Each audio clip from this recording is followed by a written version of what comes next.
Good evening, my renegades. Today's Renegade Times, Yeah. My name is Sarah Jane. And that's Johnny Cash, my guitar. Let's just get into this.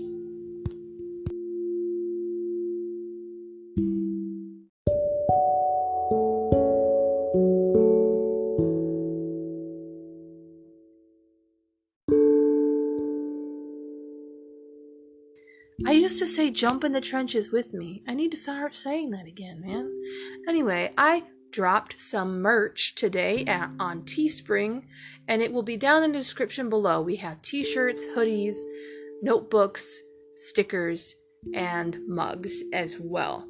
I made it really cheap for you guys, and if you type in the promo code ROGUE when you order, you will get 10% off. I made all the designs myself, and Hopper is actually featured in 2 of the t-shirts that I made, so go ahead and check them out. They'll be down in the description box below on YouTube and Anchor. So go ahead, rep the Renegades. If you have any comments, questions, or concerns, feel free to reach me down in the description below. There will be links to my Instagram, Facebook, and YouTube channel. Thank you.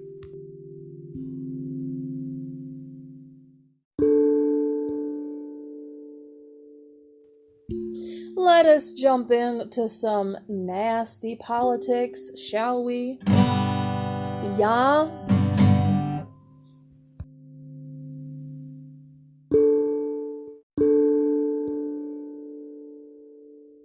Alright, first up is about this Chinese fiasco.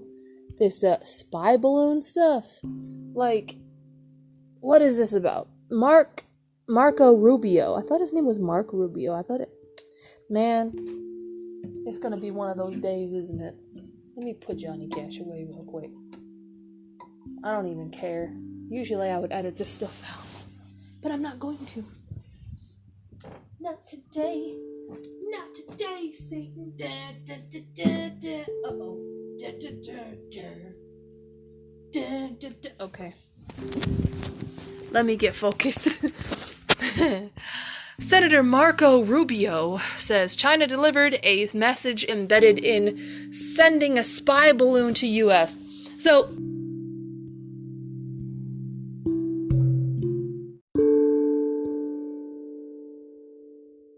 okay, me and my family, we actually talked about this issue today, about the balloon and everything. And the one thing that I gotta say is that I don't believe that it is as bad as people are making out to be on social media, on the news, all of that.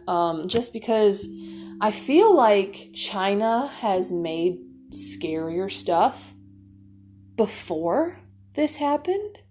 Like Corona, and TikTok, being an instrument of, getting information from us and stuff like that. I just feel like there's bigger things to worry about than a balloon floating across the sea and reaching America and flying over how many, 7 states? I can't remember. But this also kind of reminds me of a story a long, long time ago about this boy that got swept up in a weather balloon, and he got carried across the United States because he was inside the weather balloon. I don't know how the kid got in there, to be honest, but it was all over the news. It was all over the country. It was the only thing anybody was talking about. And then we find out that was actually a publicity stunt in order for the family to get money and publicity, of course. So even the child in one of the interviews on the news was like, I wasn't in the balloon. I was in the attic or something like that. Like, the kid was even upset at the fact that, they were lying to the press. But it just kind of reminds me of that and how that was a publicity stunt. So I believe that, when the government does certain stuff, like subliminal messaging and stuff like that. They repeat it because they feel like we're not as smart. I don't really think that they think that, we're as smart as we actually are. But this reminds me of that incident. And like it was back then, everybody is talking about the spy balloon from China. I'm really finding it hard to believe that this actually came from China. But, apparently China did confirm that it came from them. But then again, manipulation, subliminal messaging, publicity stunts, China might be into that. That might be one of their things, one of their fetishes, what they get off on, But that's just me. I'm a conspiracy theorist. That's my thing. I conspiracize everything. But now that I've taken out like 3 minutes of your time, of your life, I'm going to read the article now. Senator Marco Rubio says that China delivered a message embedded in sending spy balloon to the U.S. So, Senator Marco Rubio, Republican of Florida, criticized President Joe Biden during an interview on Sunday over his controversial handling of the Chinese spy balloon that flew over the U.S. during the last several days. Rubio told CNN's Jake Tapper on the State of the Union that the American people need answers about why it took the administration so long to disclose the spy balloon's presence over the U.S. territory. He says, and I quote, "I think what's embedded here is a clear message, is not a coincidence that this happens leading up to the State of the Union address, leading up to Blinken's visit to China." Rubio said, "The Chinese knew that this was going to be spotted. They knew that we were going to have to react to it. They flew it over military installations and sensitive sites right across the middle. Look at the flight path of this thing. It's diagonal, and it shot through the middle of the continental United States." All right. He also says the message embedded in this to the world is that we can fly balloon over airspace of the United States of America, and you won't be able to do anything about it to stop us. He added, "They calculated this carefully with the message embedded in it, and I think that's the part we can't forget here. It's not just a balloon, it's not just the balloon, it's the principle of the thing, right? It's the message to try to send to the world that America can do we can do whatever we want, and America can't stop us." I understand his explanation of that. I agree with that. That could be true. I really think that China has better things to do than to frighten us like that. But like I said, we are on the verge of war. We're one small thing to piss off China and we're in a war, unfortunately. But I hope that doesn't happen because America is unequipped. The Department of Defense is not equipped for war. And that's terrifying. That is very terrifying. I will still talk about that because that is actually planned. That is something that the Department of Defense and the LEAA have been partners with. So they are working with the LEAA to manipulate the masses. That way all of us will be accounted for. That's called HR 4079. If you guys don't know what that is, you can always go to your, I don't know what it's called. Just go to your senator or go to the senator's office and you can always go and get a printout of that. You're entitled to that information. So, yeah. But anyway. Yeah, I'm not going to this. I'm not doing that. I'm not doing all of that. That's the whole story, but let me see here. Is there something that I need to play? There is something I need to play. It's on CNN. Well, thanks, Daily Wire. Betrayer.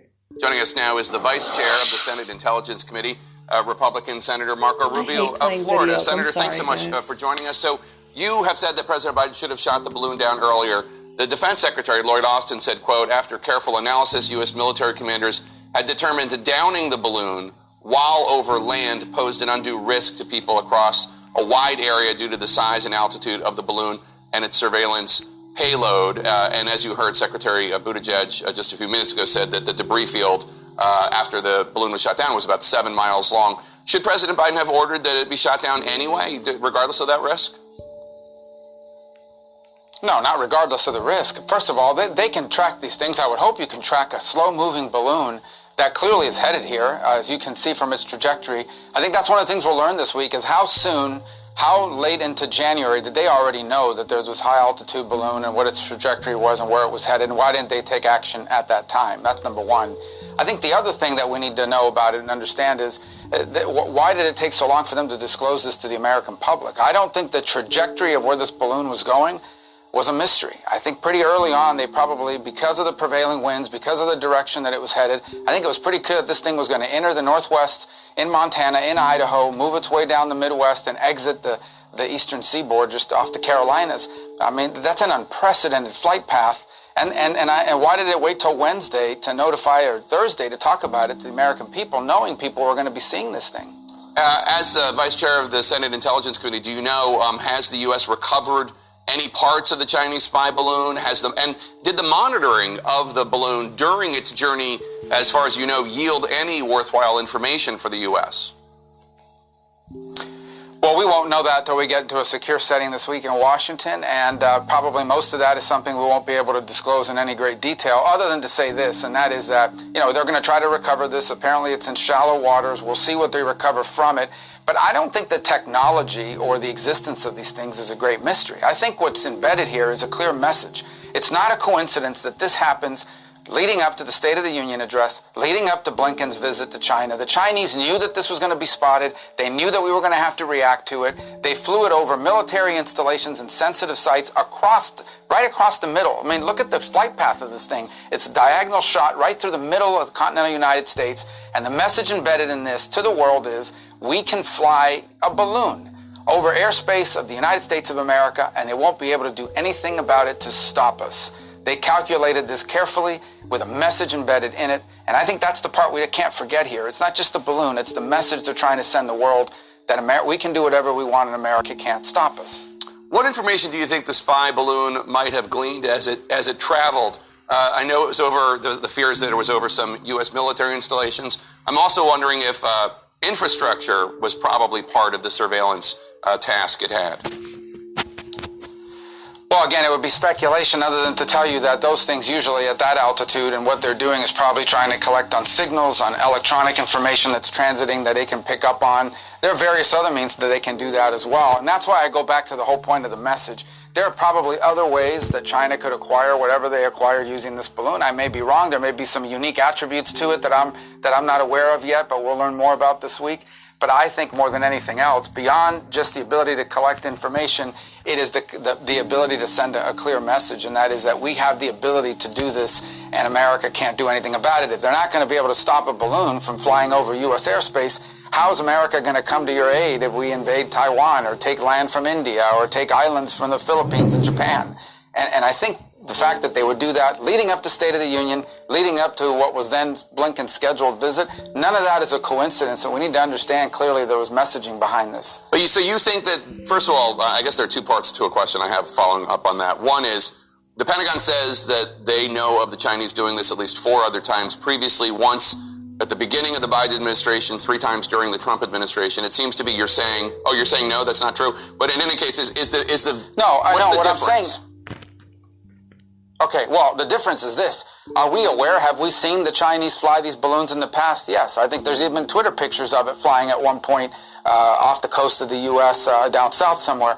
The existence of the balloons is not a mystery to people in that field. What we've never seen, what is unprecedented, and whoever the source was at the Department of Defense would have to acknowledge this, what is unprecedented is a balloon flight that entered over Idaho and flew over Montana, over all these sensitive military installations, Air Force bases, ICBM fields, right across the middle of the country. That has never happened before. That is unprecedented. That it flew briefly over some part of the U.S. or continental U.S., that's one thing. But what we saw this week, it's unprecedented. And that's why everyone's reacting the way they're reacting. We've never seen this. So this is no comparison to anything that may have happened up to this point. Your colleague and friend, Republican Senator Tim Scott of South Carolina, accused President Biden of, quote, dereliction of duty by allowing the Chinese spy balloon to fly across the U.S. That's a pretty strong accusation. Do you agree with that? Well, I think the dereliction of duty begins with this. Why not on Tuesday or Wednesday? You know people are going to see this. At some point, you're going to have to disclose it, and they probably didn't want to because they didn't want to have their hand forced on canceling this Blinken visit, and so they didn't want to have to talk about it. But why didn't the president go on television? He has the ability to convene the country in cameras and basically explain what we're dealing with here and why he's made the decisions he's making and what they intend to do. I don't understand. Once they went public with it, knowing the amount of interest this was going to generate, presidents have the ability to go before camera, go before the nation, and basically explain these things early on. And his failure to do so is, I don't understand that. I don't understand why he wouldn't do that. And that is the beginning of dereliction of duty. And the second is, we have to act swiftly on these things. I think that's part of one of the things the Chinese are trying to message, and that is the U.S. had to see this coming and decided they couldn't or wouldn't do anything about it early on, and now had to wait until this thing went across the middle of the country. And what are we going to do the next time this happens? Are we going to allow it to fly through here again and shoot it down once again to the East Coast? I mean, these are questions the White House needs to answer. And I don't think these are partisan claims I'm making. I think there would be a broad agreement that we need to know moving forward what our policy is going to be with regards to this. So as you noted, Secretary Blinken did cancel his trip to China after it was disclosed that this balloon was flying over the U.S. What additional consequences should there be for the Chinese government now? Well, I think the first consequence has to be we have to decide what are we going to do the next time one of these things heads this way? Because I don't think it'll be the last time. I think you'll see it again. Beyond consequences, I'm not sure there should be a direct individual consequence. I think the broader relationship between the U.S. and China, to anyone who has any doubts about it, now the bottom line is here. And that is we are now China has been for some time and will be the primary strategic adversary of the United States, and we should be focused on it because what they're trying to do is create a world in which they are the most powerful nation and the United States is a great power in decline. That is what they believe to be the case. That is what they are working on, and we have to determine whether we're going to allow the world to head in that direction or not. And then there's all sorts of things we need to do, from how we're postured militarily in the Indo-Pacific all the way to what kind of companies do we allow to operate in the United States and spy on us because we've invited them in, because they're in our infrastructure, in our telecommunications infrastructure, because they're buying land, because they're buying farmland, because they're wiping out key industrial capabilities of this country. There's all kinds of things that need to be discussed when it comes to China, because this is the issue of the 21st century. The Chinese government says now that the U.S. has shot down that balloon, they reserve the right to use whatever means they want to deal with any similar situation. There's even talk in the Global Times, which is basically a Chinese mouthpiece, that shooting down what they say is a civilian balloon sets a dangerous precedent, and they might shoot down U.S. civilian apparatuses. What do you make of that? Are you fearful at all of this escalating? Listen, if we were to fly anything over China, they're going to shoot it down. They're going to shoot it down, and they're going to and they're going to take pictures of it, and they're going to go bonkers about it. So I don't know what statement they're making. You can't fly anything over China now, anyways. I mean, if we were to do that, if we were to fly a balloon over China, if the Goodyear blimp flew over China, they'd shoot it down. So it's what they do over there. It's silly talk. Bottom line. Yeah, I agree with him though, because the whole thing with China is that they're very watchful. Compared to the US, they're very watchful. Like I said a million times before, they have so many security cameras out in public on every street corner, and they want to watch their the residents in their homes, the citizens in their homes. They watch all the time. And, like, China is the ultimate big brother. So, it is no surprise to me that he did say that. Like, yeah, China would shoot it down, China would dissect it, and China would get as much evidence as possible for any excuse to go to war. Yeah.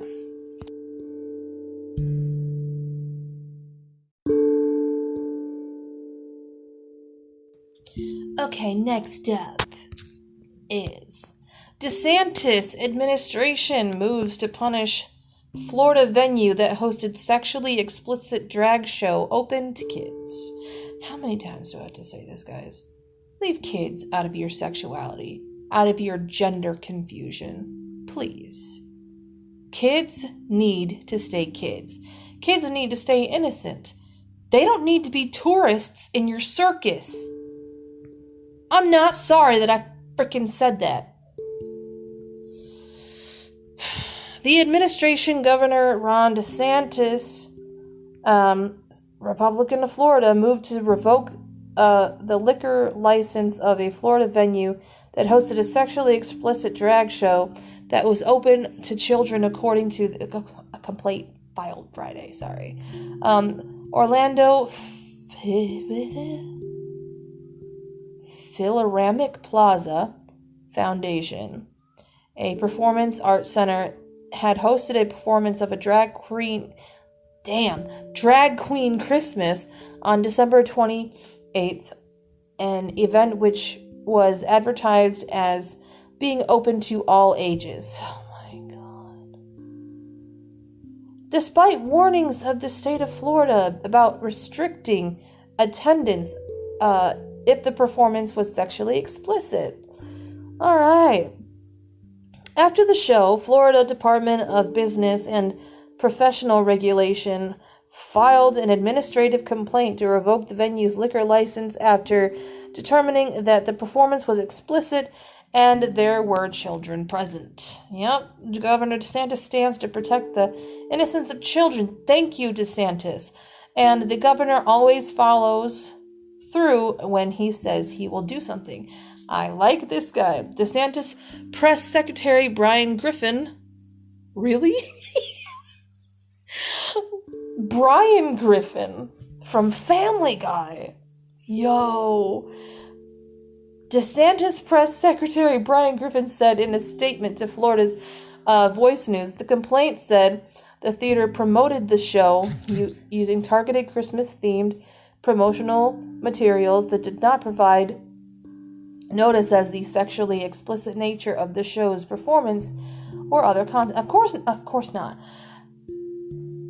Didn't I do a thing? I did a story about a Florida couple. I think they were in Florida. I could be wrong. But regardless, this is LGBTQ plus P, maybe. But I did talk about this in one of my last episodes, how this Florida gay couple decided to sodomize their kids and pimp them out to pedophiles.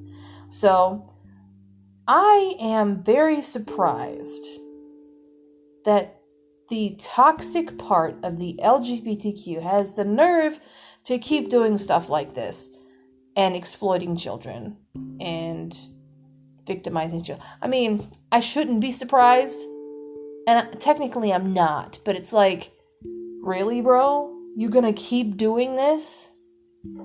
Anyway, rather than call attention to the show's sexually explicit content or acknowledge that it might not be appropriate for children, respondents' promotional material unequivocally stated all ages welcome.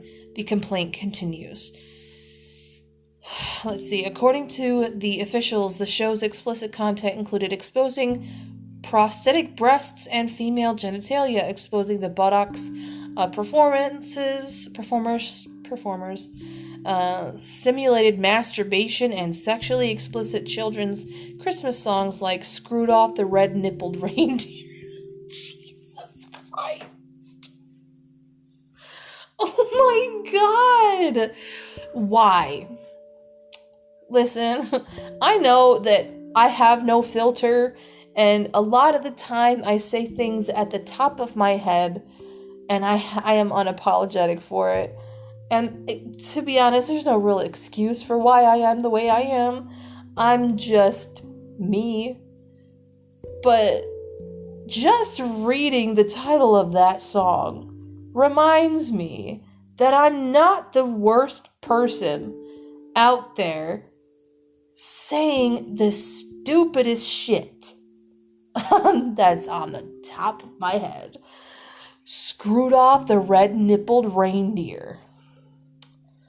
So, my question is, was this song about gay sex or bestiality? That's what I want to know. Oh, there I go with my mouth. I'm just surprised. Like, I always knew that drag shows were very, like, sexually explicit. And I don't understand why anybody in Florida... Oh, never mind. It's Florida. Jesus. I'm trying so hard to stand up for this state, but there's a lot of people down there that are just stupid.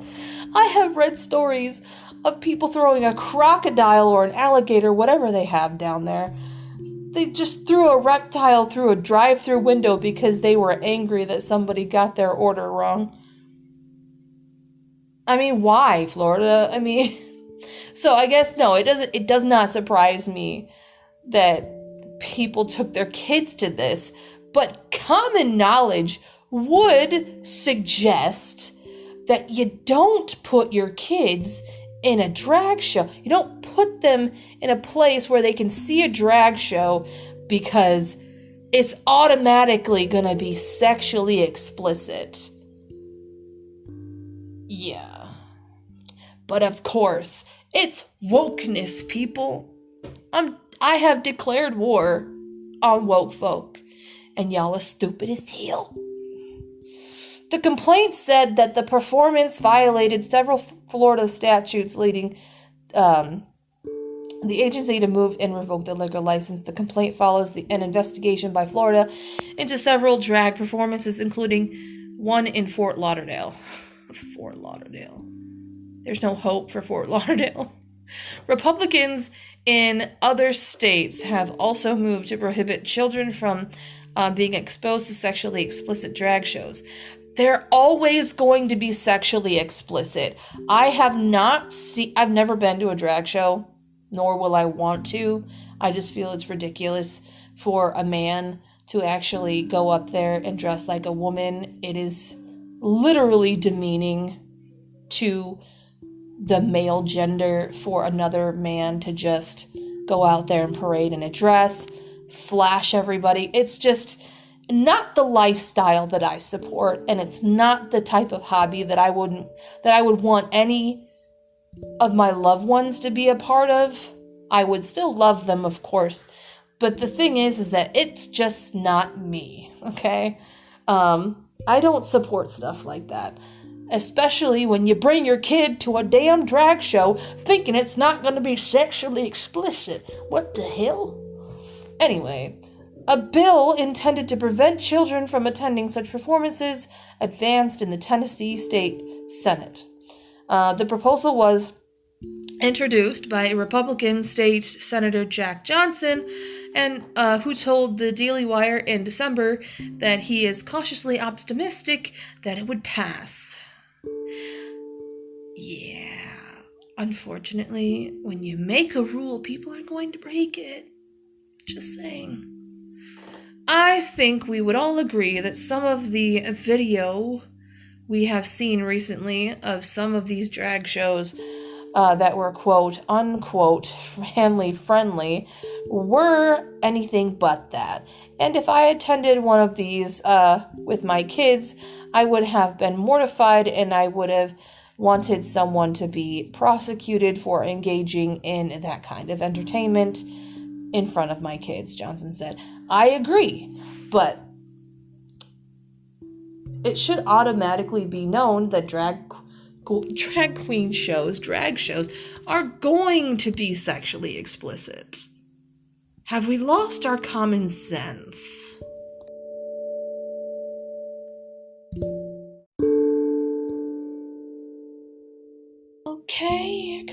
the last story in the politics section if I can get there. Yeah. Okay. NYPD officer fighting for his life after being shot in the head.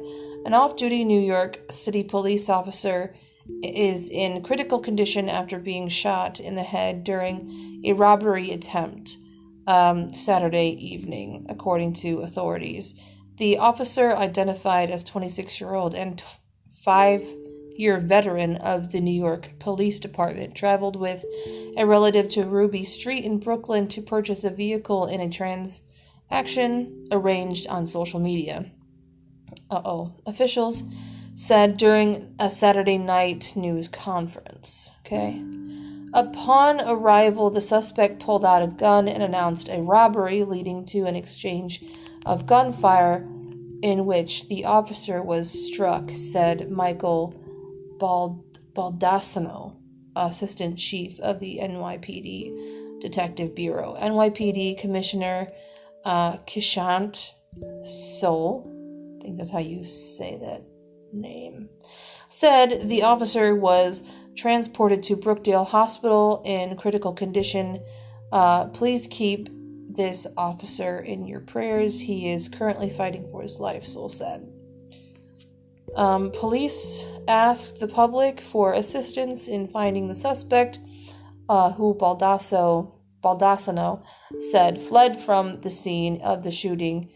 He encouraged anyone with information to call Crime Stoppers.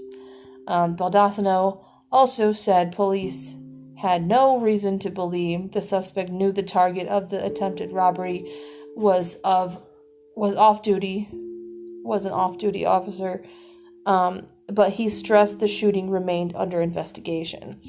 New York City Democratic Mayor Eric Adams said, the wounded officer is married and has children. We will catch the person responsible for this act, he said.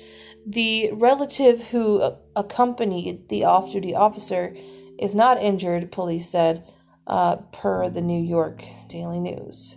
Patrick Lynch, president of the Police Benevolent Association of the City of New York, said, legislators are living in a fantasy world when they talk about crime as if it is not real. We've asked for help before. We're asking and demanding help now, he said. New York Democratic Governor Kathy Hochul conveyed well wishes for the officer and denounced the scourge of gun violence. I'm praying for the recovery of the off-duty NYPD officer who was shot during an attempted robbery last night, she tweeted. Everyone deserves to feel safe in our state. I will keep doing everything in my power to combat illegal gun trafficking and gun violence epidemic. Right.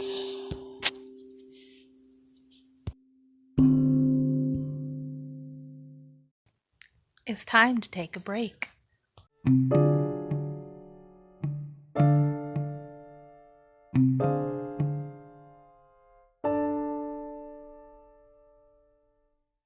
Hello, my renegades. If you haven't heard about Anchor by Spotify, it's the easiest way to make a podcast with everything you need all in one place. Let me explain.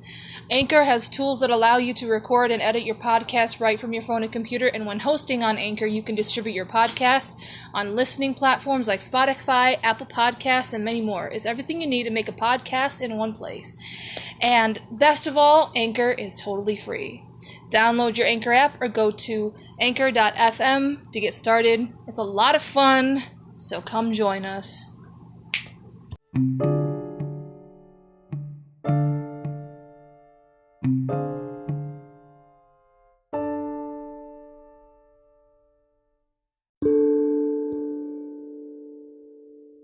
Alright, next up is entertaining stuff I find interesting, and hopefully you guys too. I hope you guys find it interesting. We'll find something to talk about.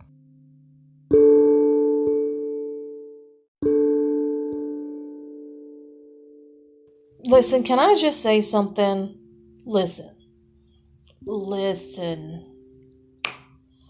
I have talked about Alice in Borderland before on this podcast, but let me tell you, when I say I had an adventure watching season 1 and season 2, and I'm already ready for the 3rd season.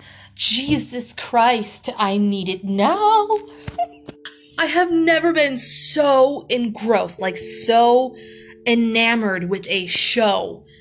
It is incredible how Sato has directed this and all of the writers that he's picked to write each and every episode. It is chef's kiss 1,000 times infinity. Okay? This show is amazing, and yes, I don't find anything wrong with it. That's just me. I know there are people out there that are critics, probably just criticizing the shit out of this show. Shut up, that's my baby. I love that show.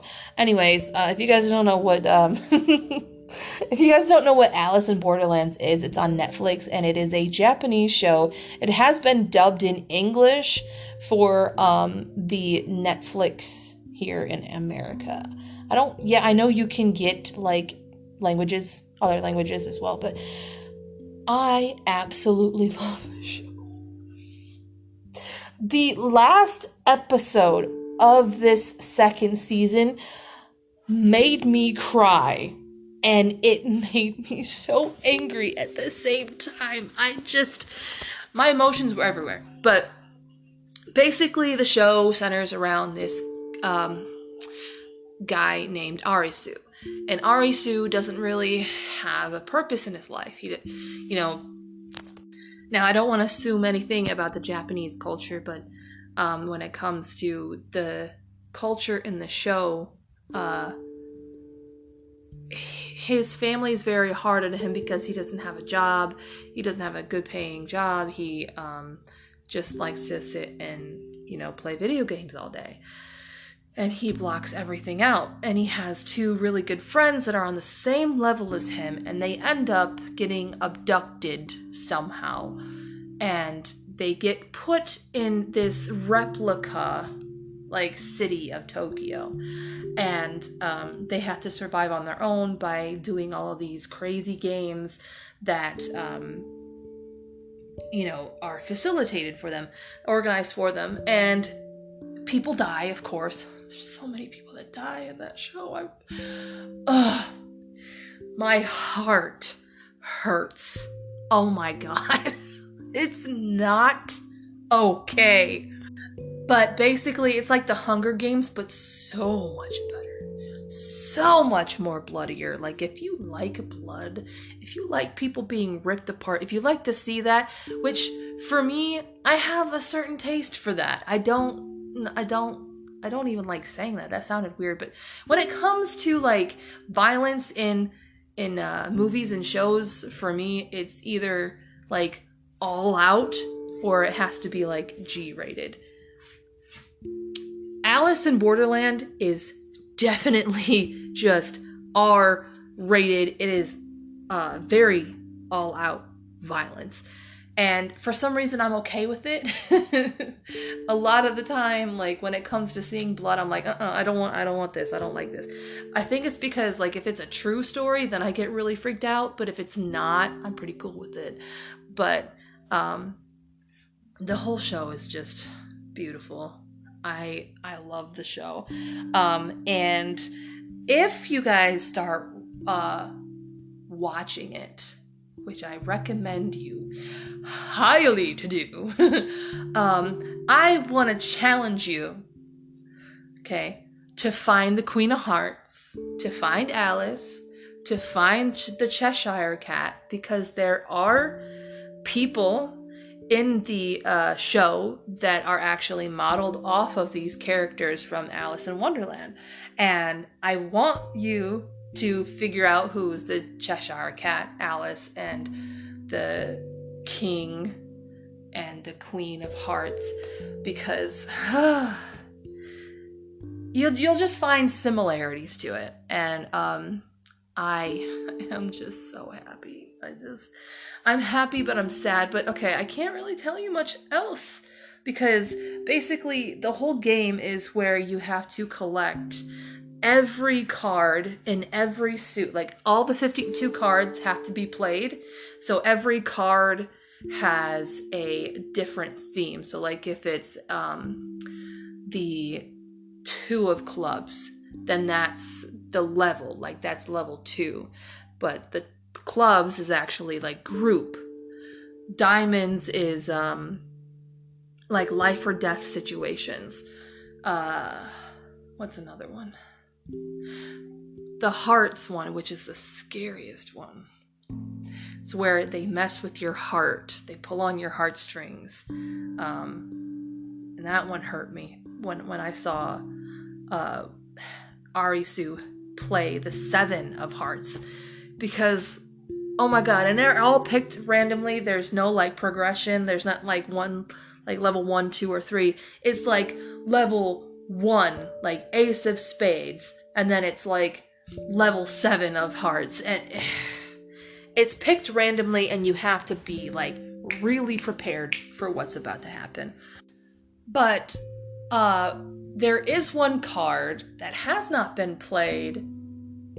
So if you get to the 2nd season and you get to the very last episode, all I have to say is don't believe a damn thing. Don't believe the lie.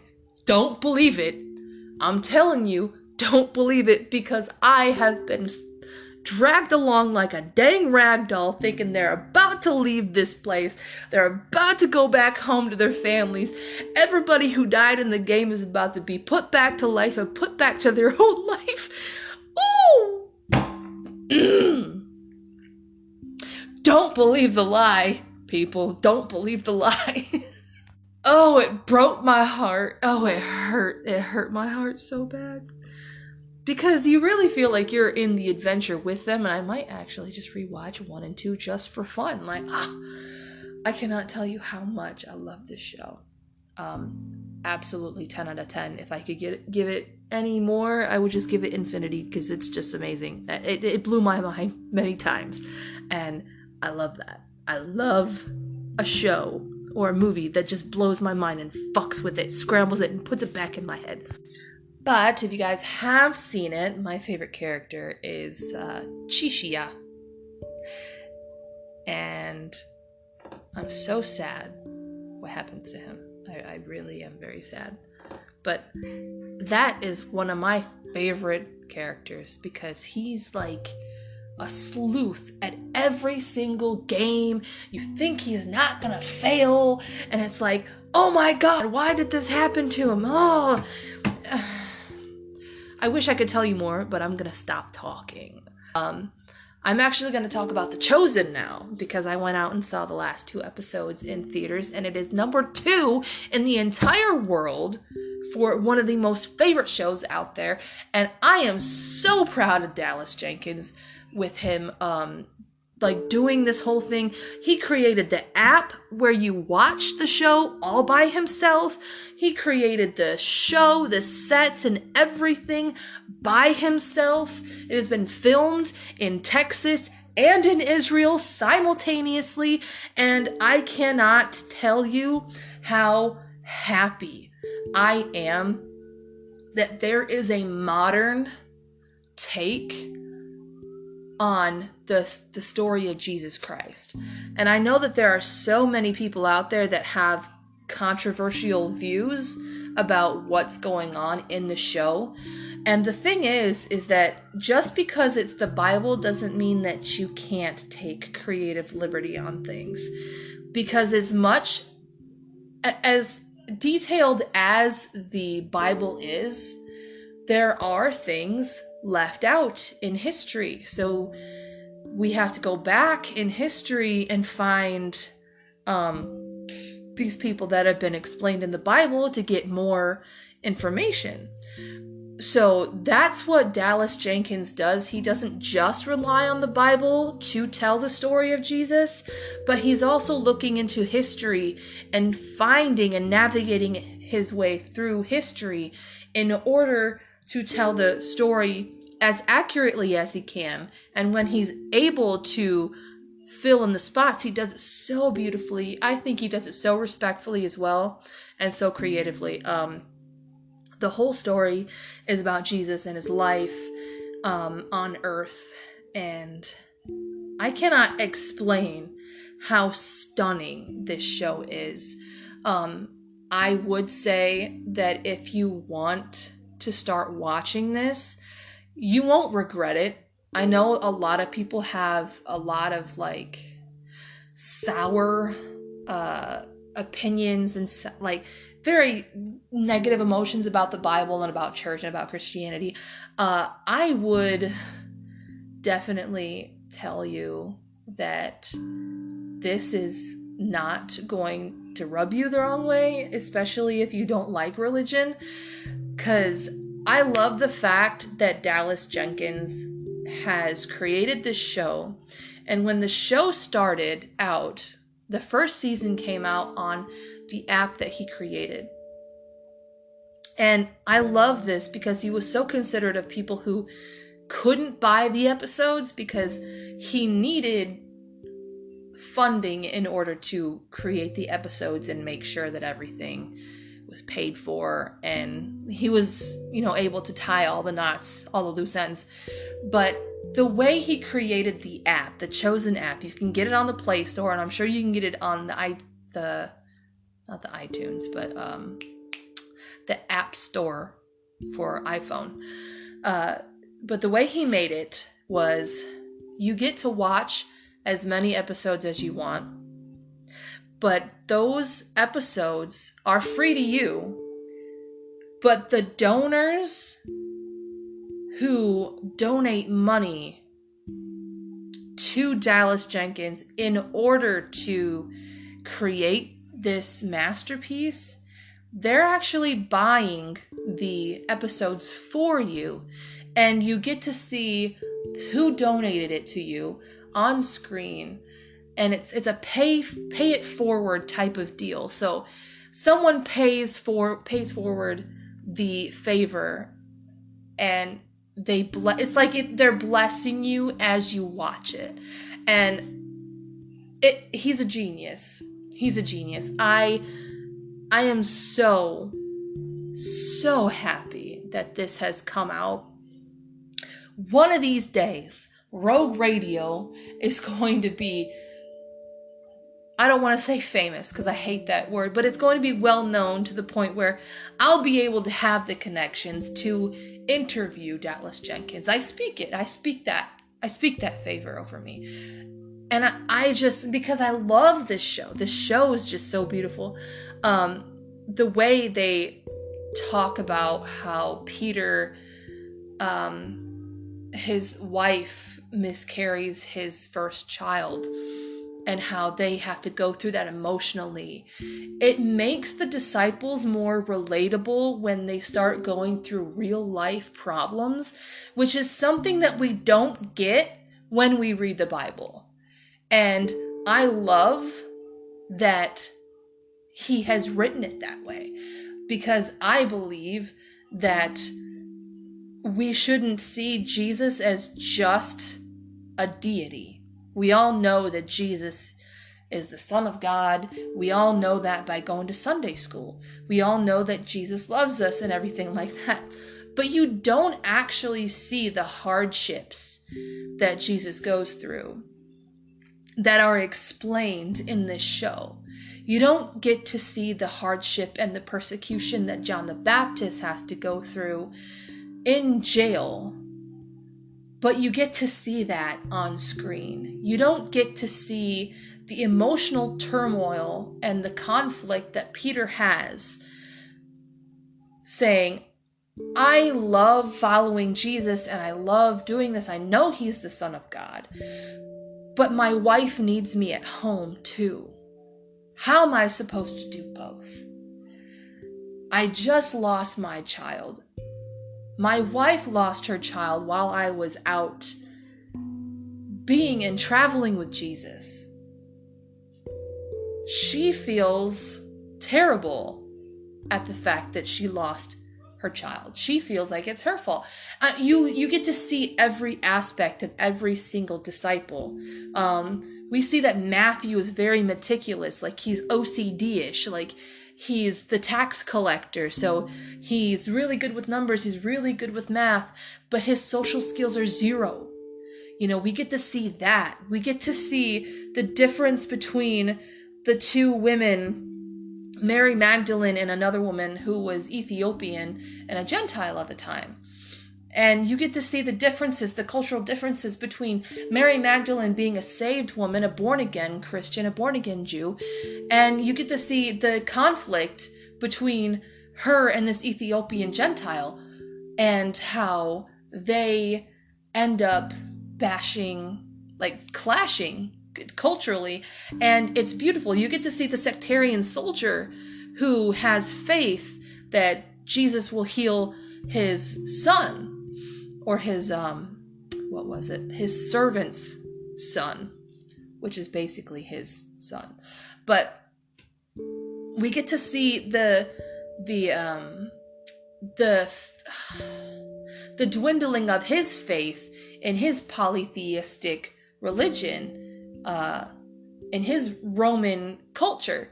You get to see how he kind of de-escalates from believing in many gods and starting to believe in that Jesus is the Son of God. You get to see all of that, and it's gorgeous to see. It is so, it's not watered down, it's not religious, it's not condemning. It is human, it is beautiful, and relatable as heck.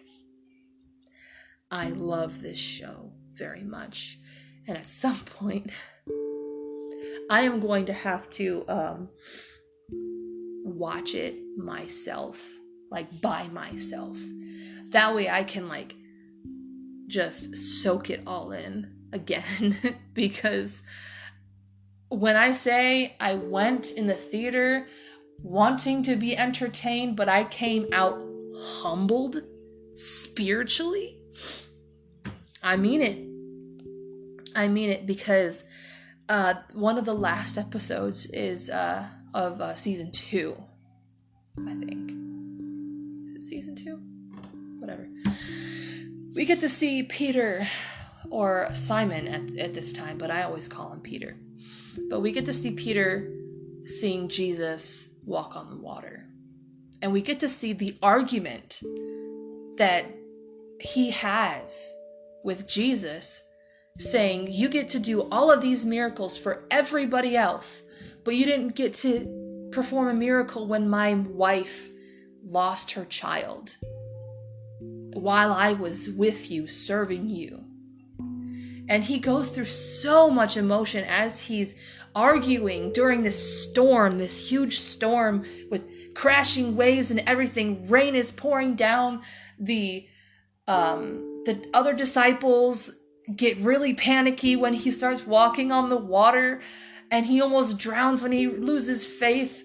And it is just so amazing. I cannot explain it any different. It is just so breathtaking.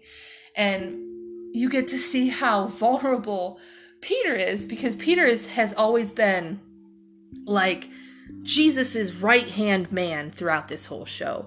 You get to see him the badass disciple that he is. You get to see how strong he is and how big of a leader he really is. But then you get to see his vulnerability, folding himself into Jesus' arms, saying, don't let me go. Please don't let me go. Please don't let me go. How many times have we said that to Jesus? How many times have we prayed and cried out to God, saying, please don't let me go. Please help me. Please forgive me. Please, please, please, please. How many times have we been in a place of desperation like that? That's what I mean when it's so relatable, guys. I cannot tell you how. I can't explain it. You guys have to go and watch it. I'm almost in tears just talking about it because I'm so excited. I'm spiritually excited, guys. I'm just spiritually excited for you guys to go out and watch this. And it's everywhere. I know you can watch it on YouTube. I know you can watch it on The Chosen. You can watch it on the Angel app, the Archangel app. go ahead and watch it. It is incredible. And if you have any time to catch it in theaters, please go and do it. Because you won't regret it. I promise you, you won't. You will not regret it.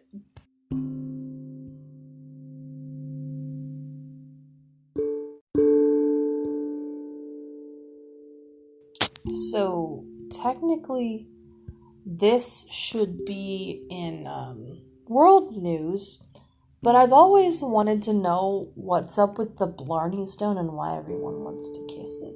So, I don't know. Maybe we'll find the solution here. 8 Secrets of Blarney Castle. While Blarney Castle is not the biggest castle in Ireland, nor the oldest, that honor goes to Kilbritain Castle, about an hour south, dating back to 1035. It easily ranks as its most popular, with hundreds of thousands of travelers coming from all across the world to stroll the 1,500-acre grounds, explore the 14th century castle, of course, kiss the Blarney Stone. According to legend, puckering up to the hulking, rather grimy, extremely old stone imparts a gift of gab or eloquence.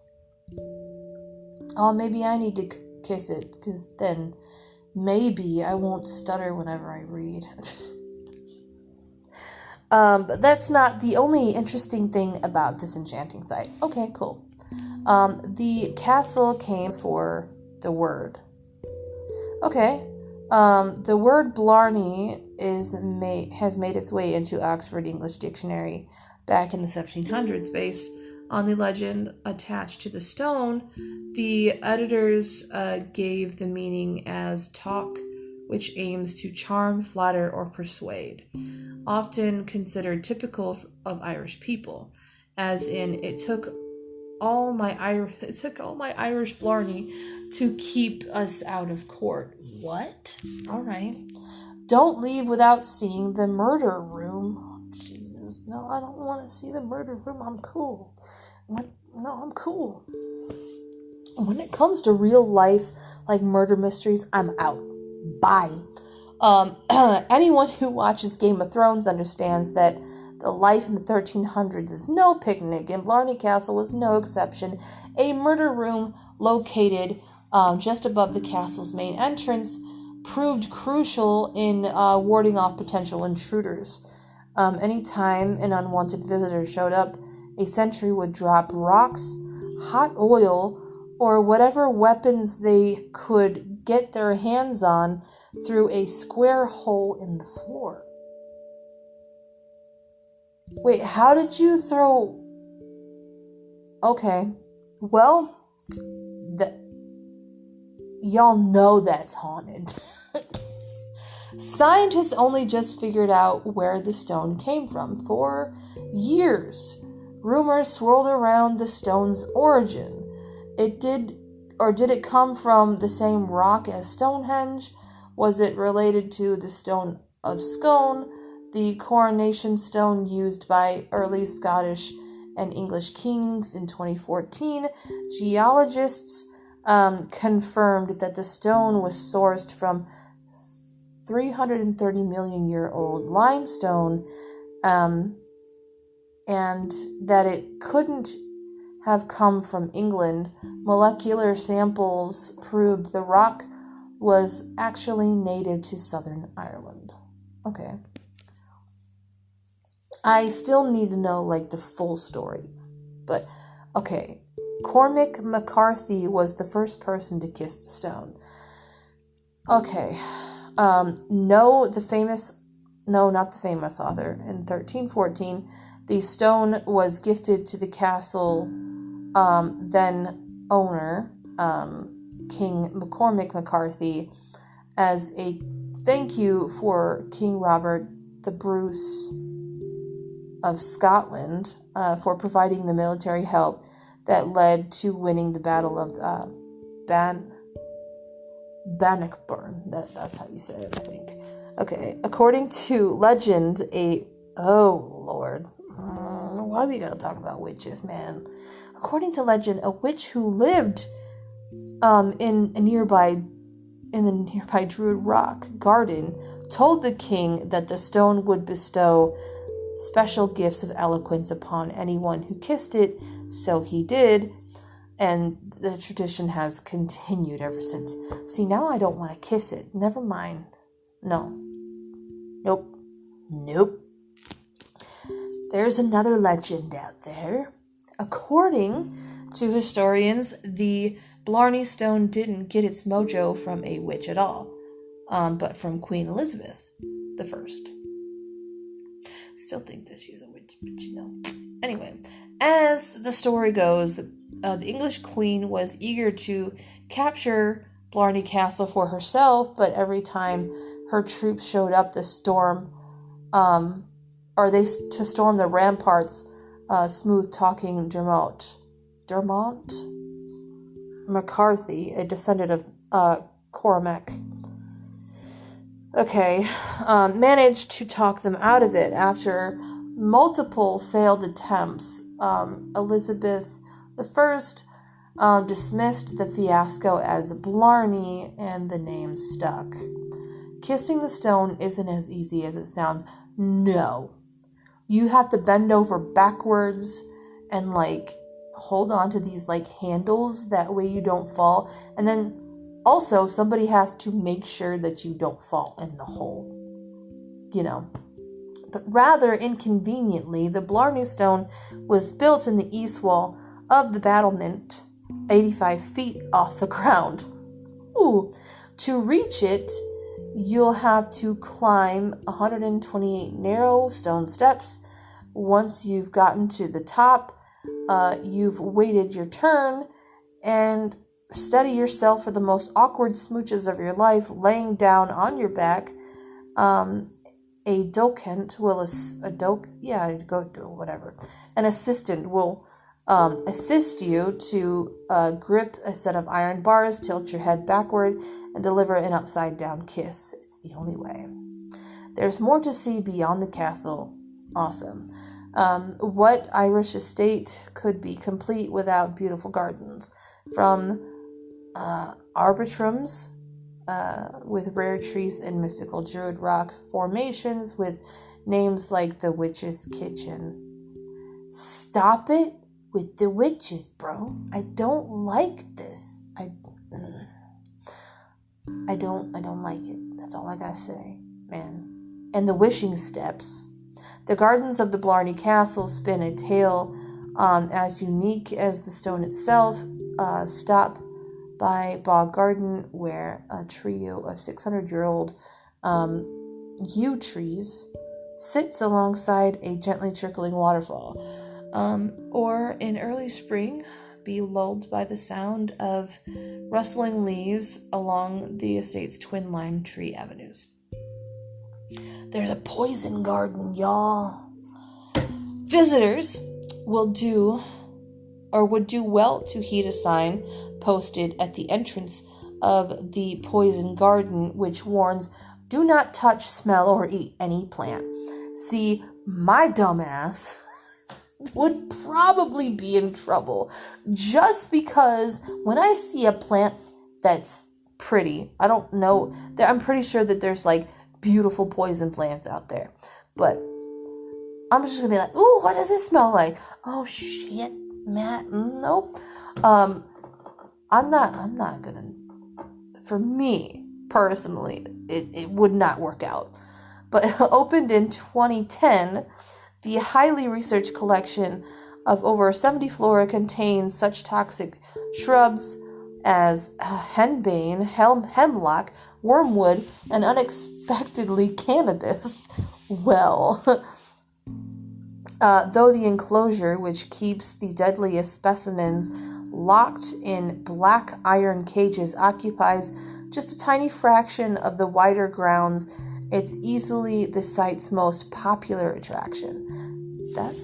I kind of liked reading that. I enjoyed reading that, even though there's I should know, because I am Irish, that there are some witch legends. But anyway, I'm done.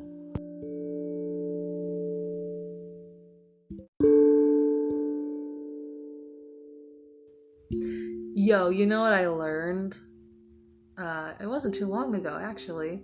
I learned that fetishes are passed down from generation to generation. It's a family bloodline thing, y'all. And listen, if you have a BDSM kink or a daddy kink, most likely you got that genetically from your mama and daddy or your grandma and grandpa. They get down similarly like you do in the bedroom, most likely.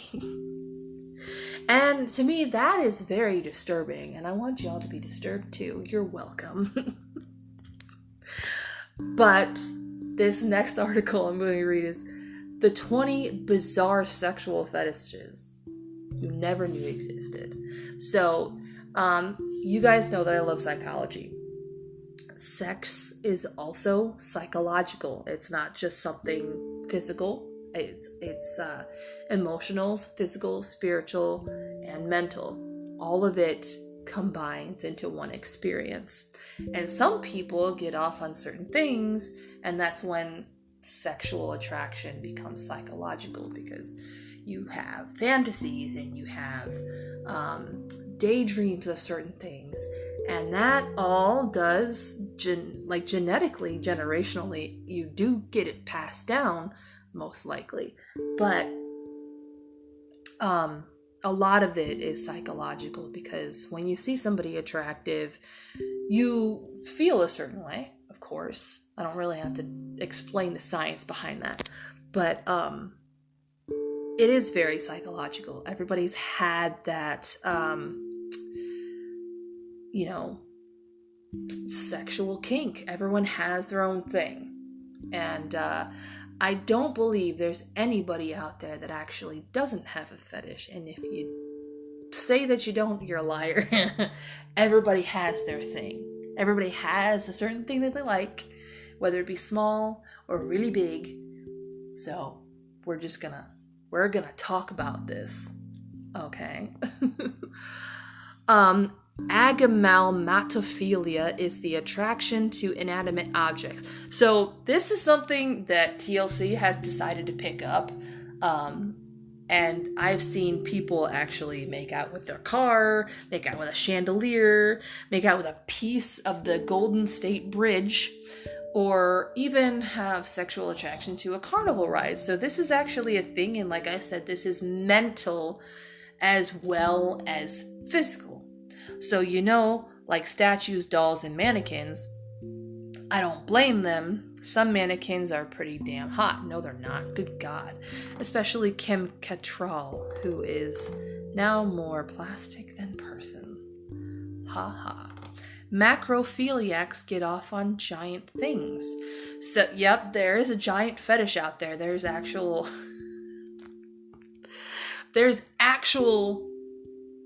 things out there. There's actual porn stars that get paid to stomp on like little models of cities, and people get off on that. I don't know why, but the innovations in editing, there are films that depict massive individuals engaging in sexual acts with regular-sized folk. Ooh, okay. Ooh, that made me shudder. I don't like that. That doesn't mean some Andre of the Giant fan fiction. Oh, I'm talking Godzilla-sized dong. Oh, Lord. So, maybe Andre the Giant fan fiction? Not all fan fiction is sexual, y'all. I'm a fan fiction writer myself, and I don't like it when it crosses the line to sexual stuff. I just don't do that.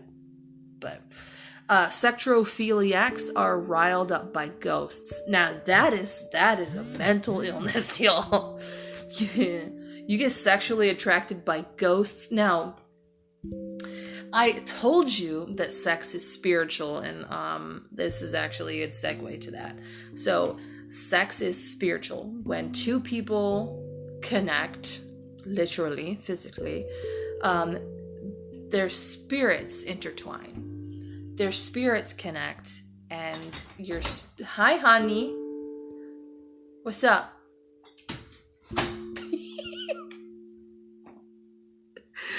But yeah, when it comes to spiritual, it is a spiritual thing.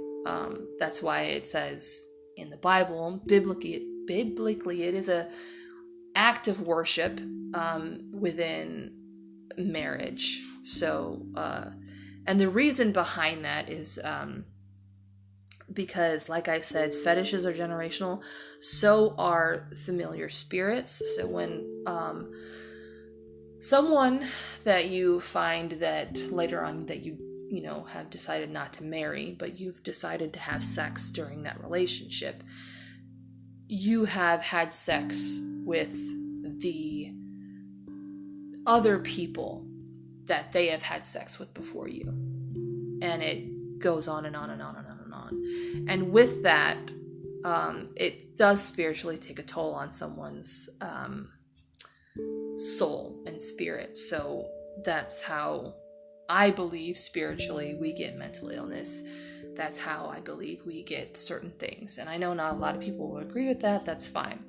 But needless to say, the article says, bustin' makes them feel good. Okay, yeah. Don't have sex with ghosts, people. Good lord. Trichophiliacs dig long hair. Now that's not a bad thing. Like, I like long hair. Like, on me. I am having a hard time, like, growing my hair out, but I'm curious how long is considered fetish long, because I may have a mild case of this. Call me. Yo. I love the author of this article. He has a sense of humor. Kleptophilia is all about stealing, of course. Sure, some people get a rush out of stealing, but it actually sexually arouses these people. I'm guessing they're huge Jane's Addictions fans, too. Okay. Catotropinophilia is a fetish for mirrors. Okay. Since we're already down the rabbit hole, fetishes, there are people out there that actually masturbate in front of the mirror. They do. They have sex in front of a mirror. They do it. It's a thing. Don't know why. I know. No. These people enjoy masturbating in front of their own reflection, or having orgies in front of mirrors. How do you have an orgy in front of mirrors when there's like a bunch of people and you can't see them all in angles unless you just fill the room with... See, now I'm trying to figure out the schematics of a room and how they did... Also, you ever notice when you masturbate to a video of yourself masturbating, it's the perfect length? What the fuck? I'm done. Abasiophiliacs are into leg braces or other orthopedic appliances. Are they into old people too? These people probably love the first half of Forrest Gump and then shut it off since he starts running. Most of us do, actually. Okay. Corporophilia is the sexual attraction to feces. I thought that was fecalphilia. I guess that could be another word for it, but most, I'm gonna say fecalphiliacs, but most fecalphiliacs enjoy watching others go number 2. There is, however, a subcategory called chorophagia, which is the sexual fetish of eating doo-doo. Jesus Christ.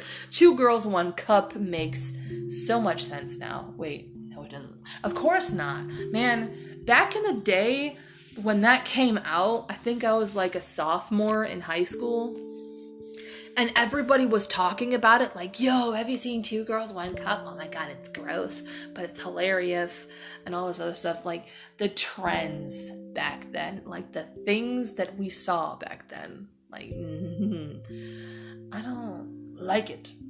Like, everybody was talking about it, and most of them probably didn't even see it. But, yeah. Hitler, who married his cousin, actually loved his cousin shitting on his chest. Yeah, okay. Homophilia is all about sexual fantasies with homeless people. Listen, homeless people have problems, like more problems, okay? They have enough problems, people. Leave them alone. But hey, want to go back to your place? Sorry, I don't have a place. Sploosh. Why is that a turn on? Tripsolagiacs? I'm sorry. Tripsolaganiacs are aroused by having their hair shampooed. How true. See, I have stories. It hasn't happened to me, thank God, but it has happened to some of my classmates when I was in Paul Mitchell doing cosmetology classes. So, when we were finally like serving people on the floor, we would always like shampoo their hair.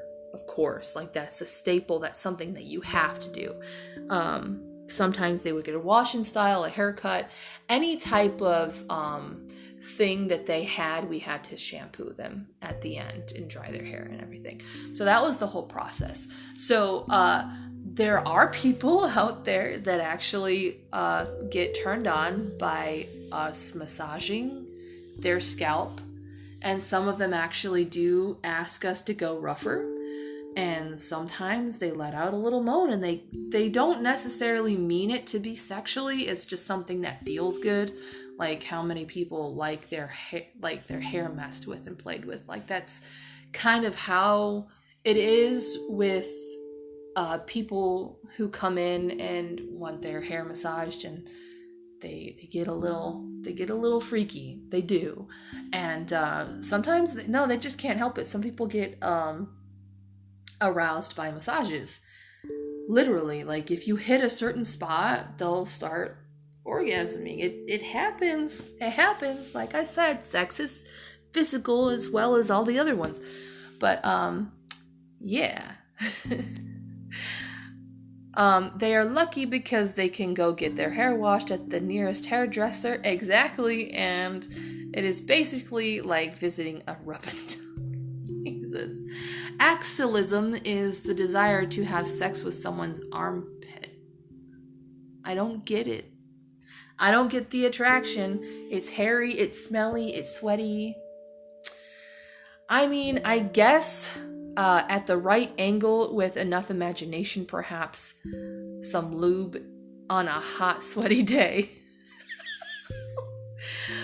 Paraphilic infantilism is the fetish of wearing a diaper and pretending to be a baby. Yeah, well, at least there's no cleanup. Well, depends if they want to be wiped, because that's part of being a baby, right? But yeah, no, that's a common thing. That's a common fetish. Clinoiaphilia means you have a thing for turtles. Why? Why did the movie The Master of Disguise why did the Master of Disguise pop into my head, man? I am a proud member of the Turtle Club. Turtle. Yo, can you imagine someone who actually has this fetish, went and saw that and was like, oh. I don't mean those tall, ripped, sexy Teenage Mutant Ninja Turtles. Oh, I forgot about those. This isn't an arousal to plain old, ordinary, stupid turtles. Wouldn't that be crossing the line to bestiality, though? You need to get help. Formicophiliacs have a bug thing. No. Fun fact, Cleopatra had a bulb-like glass thing that she used to fill with bees. And she would press it up against her thing. And that was the first vibrator. And by thing, I mean having them crawl on your genitals. Also, no, not me. Nope. hematolagniacs are basically sexual vampires. Oh my god, they have a blood. Oh my god, they have a blood fetish. No. They drink blood in a sexual way. It's like real life Twilight. I knew there had to be a word for those sexy vampires who prefer sparkling to smiling. Haha. Yo, I might not be able to do this one.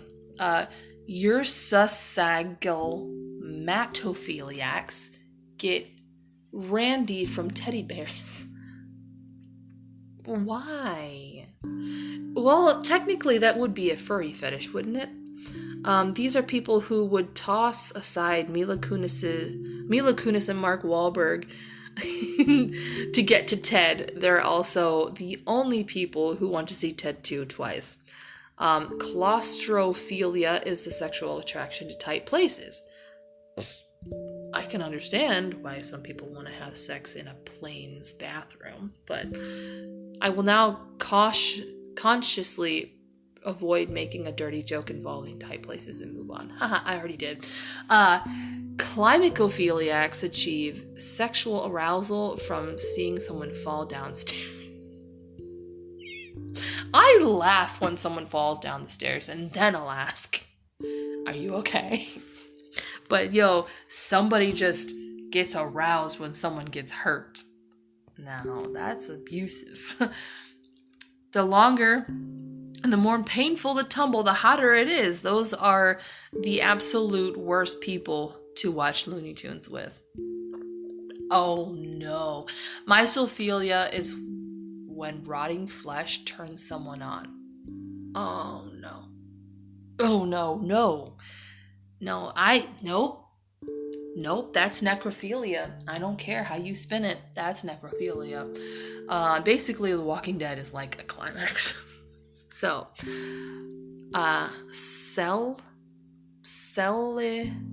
Selesmophilia is arousal by stuttering. Oh my goodness.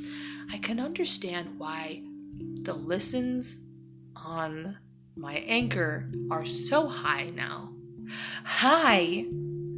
I can only imagine how some people react to me stuttering by trying to read an article. Whether the person who gave it such a such a hard to pronounce name is just cruel or really good at turning people on is up for debate. Well, I think I just turned somebody on. I hope not, but it happens. Alright, that's it.